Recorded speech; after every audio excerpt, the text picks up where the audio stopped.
Fahrenheit TV.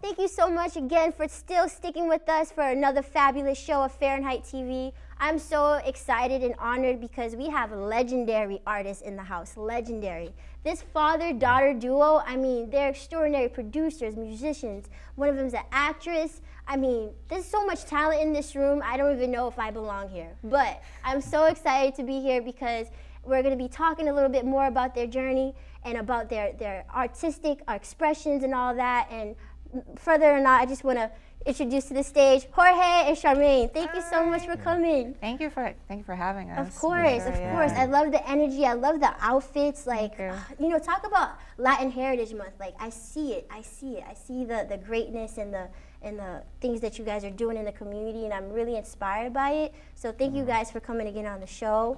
Can we talk a little bit about that, like your artistic journey? Like, what inspired you to pursue music and, you know, perform it all the time? Well, in my case, I started with theater, like Charmaine. And that's, I studied theater in 1970. I entered the Department of Drama in the University of Puerto Rico. Oh, nice. And then from there, I continued doing theater. I traveled to France for a World Theater Festival, to South America twice for World Theater Festival, Venezuela, Colombia, Panama. Wow. I traveled through Venezuela, also through France, month and a half performing theater. So like Europe and Latin America, you've just been all over. And Cuba also with dance and theater. And then from there, performing musical theater in Puerto Rico, I got into this great choreographer who invited me to train, because since I trained in pantomime in theater, it was not difficult to get into the dance. So I got into modern dance as a choreographer, as a dancer, and ballet, and trained. So you know, you've done all I was of young. it. I was young. You know, I was young and strong, and I'm still. You still are. You still are young and strong. But you know, and then from there, because of the musical theater, people identify my voice, and I was actually in a festival in Cuba in '78. I was invited to become part of this group, musical group, that was very known, was recording. So when I returned to Puerto Rico, I went to a studio to record and to tour with them. Wow, that's awesome. And that's how I got to Boston in 1978.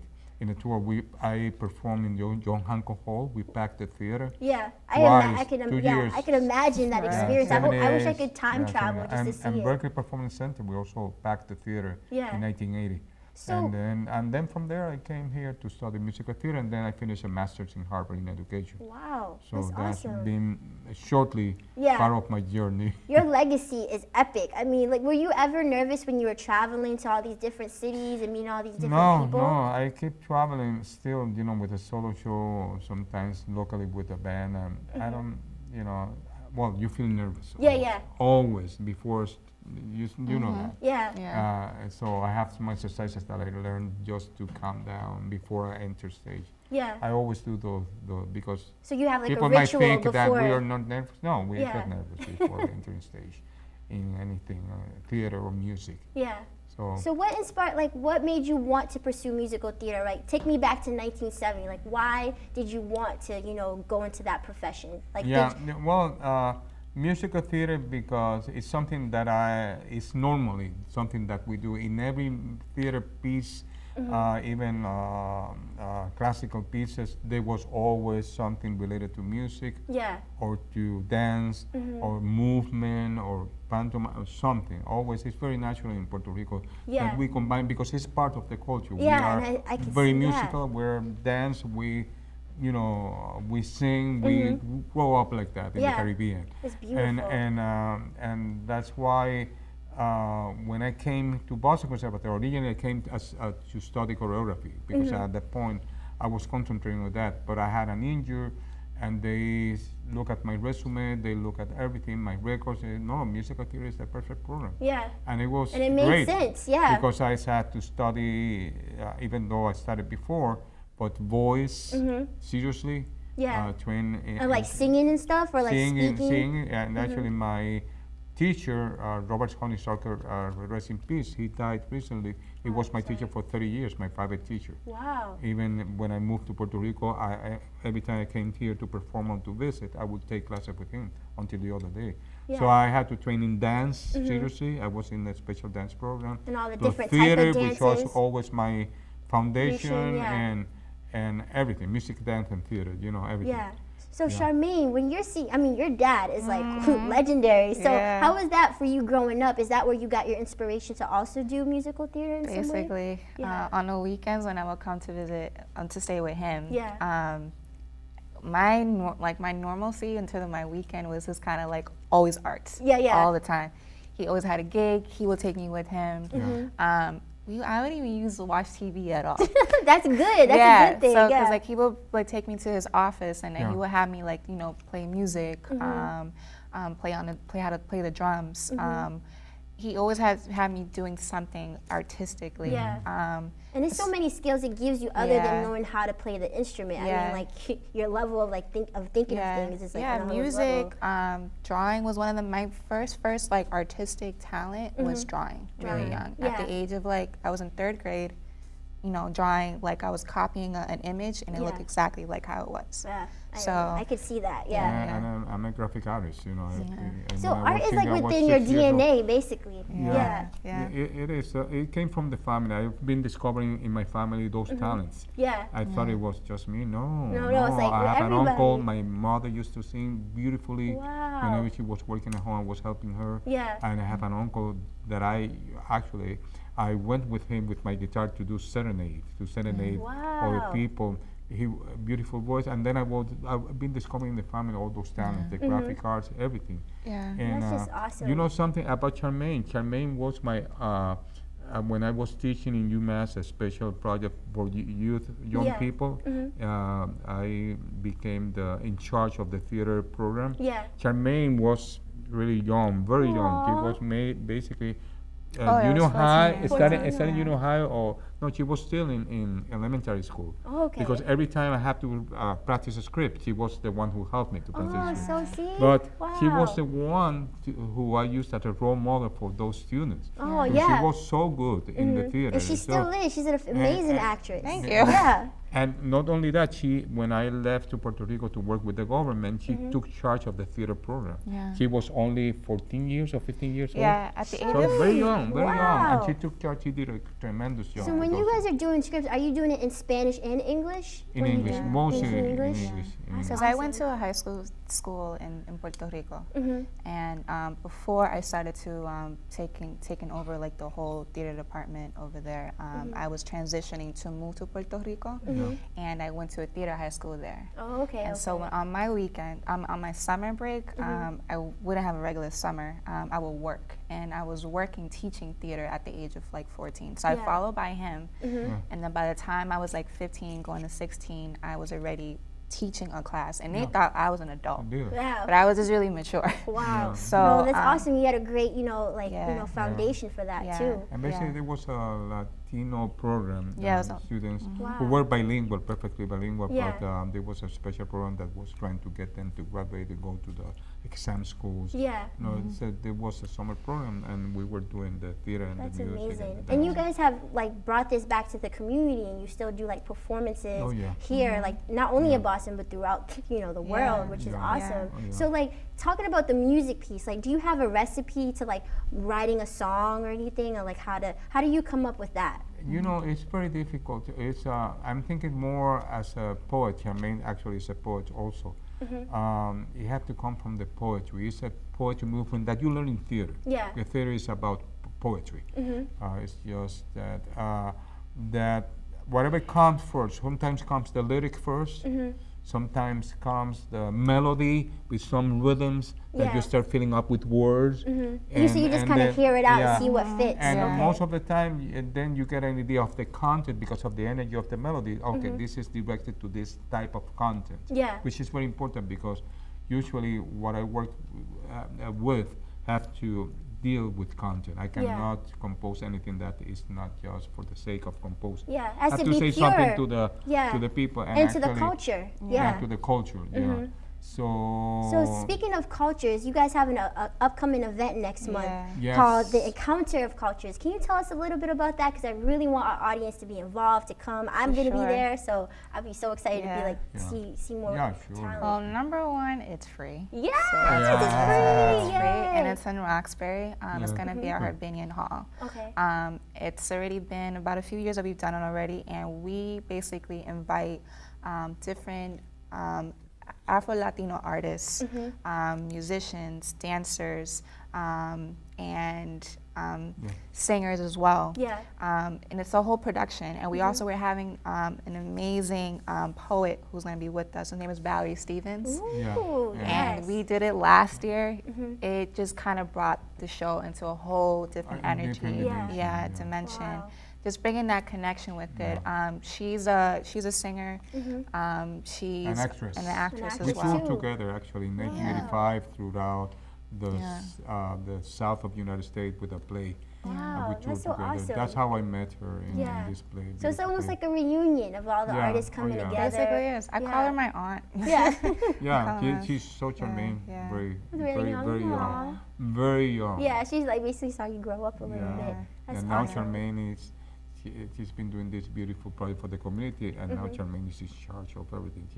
Yeah. I mean, they love each other, and they. Of course. I mean, when artists with come into a her. room and you're creating greatness and you're impacting the culture, I mean, what you guys do, you guys impact the culture, Yeah. especially with the culture of Puerto Rico. And I love that you guys are, preserving that and telling people what Yeah, you're doing. and actually today is actually the anniversary of Hurricane Maria, and so today there was actually a march, to kind of commemorate a demonstration to that aspect of it. I can't believe it's already been a year Yeah, me already, either. and so just thinking about like my family, our family, how it's just impacted my friends, how a lot of the people, we're still dealing with the trauma, especially here in Boston and any parts of like United States, like Yeah. New York. There's a lot of displaced people that had to go still, different places. Still, yeah, still. And there are some people, with unfortunately, like the government is trying, but it's not enough. Yeah. You know what I mean? And so some of the folks who have already just like decided to move back, I was able to get in touch with some of my family members and everything. That's awesome. And friends. They're good. One of them decided to leave the island. Yeah. Which is interesting. Today is actually the Miss Puerto Rican pageant. Oh, right. And so my best friend's little sister is competing and representing one of the towns. Yeah, I saw that post on Instagram. Yeah. Well, I hope that we continue to bring blessings and, the resources that Puerto Rico needs because it's part of the United States. It is, yep. And they deserve that. So Yeah, thank you definitely. guys for doing what you're doing. And how do we get involved with the upcoming event? Because we know we're going to break off before you do your amazing performance. How do we get tickets? Okay, and there is no tickets, No right? tickets. No it's tickets, free. you just like show and up? there's going to be Sure. food by Norma Rosario, who is a great chef from our community, and it's going to be this band. Okay. My band, by the Plena, our band, playing Plena, that is folklore music from Puerto Rico. The first time, on the first part, we enter everybody with that, as a surprise, and from out there, it's like a really community music. And then the second part is the Bomba, That's nice. in which Bomba is an ancient dance from the 16th century, right? And that's we're gonna also having some guest dancers like Roberto Cepeda from the Cepeda family, which is an Nice. ancient dance Yeah. troupe It's from the really- Ayala family. Yeah, It's gonna be and these are the represent- two families specifically Yeah. that represents the culture The of Puerto culture. Rico, the Afro Puerto Rican Rican culture. culture. And very Nice. importantly, Yeah. the Garifuna community is going to be also with us from Honduras, Yeah. who in 1635, there were African nation who mixed with the natives. Nice. It happened in Yeah. the Caribbean, and then they were moved to Honduras, and they're going to be represented there because their dancers are very similar to us. So we're it's going to gonna be see a very whole interesting. bunch of talent there. Afro-Latino, we're going to be super proud. Yeah, That's a awesome. So cultural when is it? explosion. It's Yeah. cultural explosion. I love that. So Yeah. when is it again? Cultural October. explosion, yeah. October. October the 8th, Monday, October the 8th, what is called the Columbus Day. We don't call this Columbus Day. Let's Call it- have to be clear. We call it Encounter of Cultures, Indigenous Peoples Day. Awesome. So now you're gonna like go into your performance, which I'm super excited about. What are you gonna perform for us coming up next? So we're gonna dance we're gonna do a piece. It's called Bomba. It's an Afro-Boricua dance, which is from the 16th century is how it started. And every Sunday, the only Sunday that the slaves who had a day free, they would kind of just like have their moment to kind of like express themselves, coding through their dance and everything. And there's always a live drum, and it's a dance that's it's been continuing practicing in different parts. Nice. It's transferred over to like from New York. There's a lot of Bomba groups over there. It's also in California as well. It's a way that people just kind of celebrate. It's a celebration of community as well. That's number one thing for sure. Awesome. And it's a way for us to kind of like let it all out into the drum. Okay. So there are other similar dances in the different parts of the Caribbean that they have the Afro-Latino dance. There's always some drums. Yeah. The women's, we will wear some dresses with the regalia, and the men will always be playing on the drums. So usually it's like a whole road of it. So we're gonna see a little snippet right now. All right, cool. So guys, tune in because we're gonna see some greatness on stage coming to you soon after this short break. Your son wants to get a cat, I'll really take care of it. but you're allergic. Do you A, prepare yourself,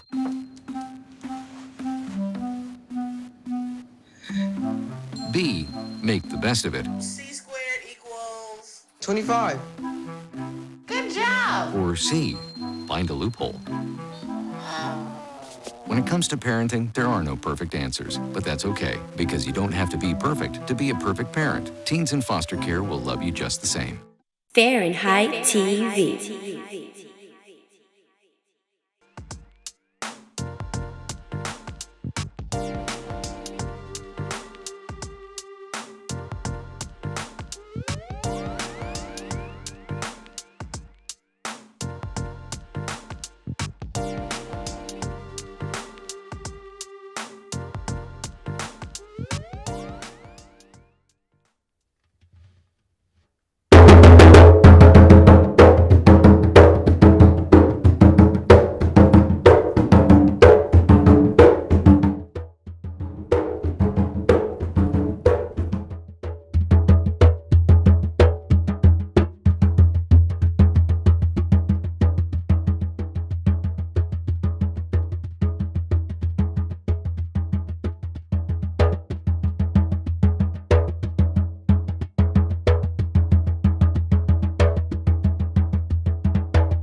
Fahrenheit TV.